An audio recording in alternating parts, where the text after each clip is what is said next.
Today, we're going to continue our airline route feasibility discussion and talk about how airlines estimate market share and calculate total unconstrained demand when planning a new route without hesitation, repetition, or deviation starting now. While estimating market share, airlines need to figure out what percentage of passengers will likely choose their new route over other available options. Let's consider our hypothetical airline Jam Air that is planning to induct a new route into its network from its hub in Dubai to London. For this video, we will estimate how many passengers out of all people traveling from another one of Jam Air's destinations, say Islamabad to London, will choose an itinerary that includes this new flight. To do so, we consider several factors. These include passenger traits like income, age, and gender. For example, high-income travelers might prioritize convenience over price, while older travelers might avoid flights that arrive late at night. Then we look at the itinerary characteristics. Things like ticket price, departure and arrival times, the number of connections, how long those connections are, and the airline's reputation. Finally, we factor in the type of trip. Is it a business trip or a leisure trip? Is it a domestic flight or an international flight? Using historical data, airlines can estimate what percentage of travelers have historically chosen similar itineraries. However, when it comes to a new route, this data simply does not exist. Instead, we use analytical models that consider all these factors to predict the market share for our new flight. Let's get a bit more specific and analyze the market share for specific itineraries available to potential Jam Air passengers.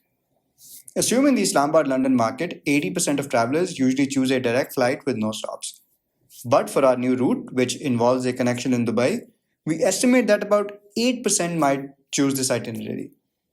Other routes might attract smaller percentages like 4% or 5% depending on how many connections they involve or how convenient they are.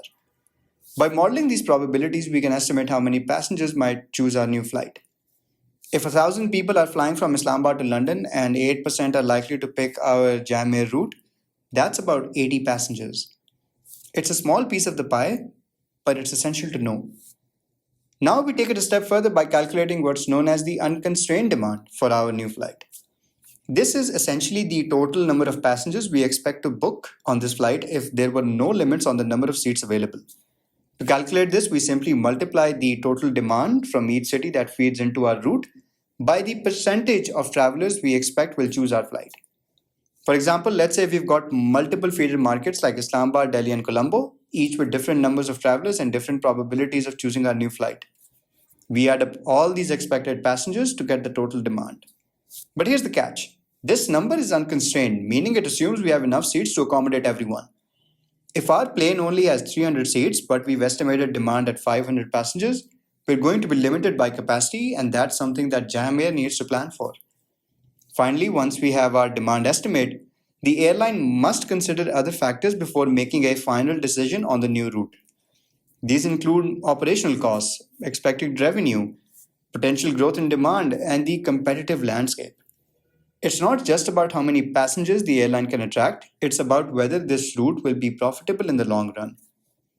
This is a complex but fascinating part of airline operations, and it is crucial for making smart, data-driven decisions that help airlines grow and serve their customers better.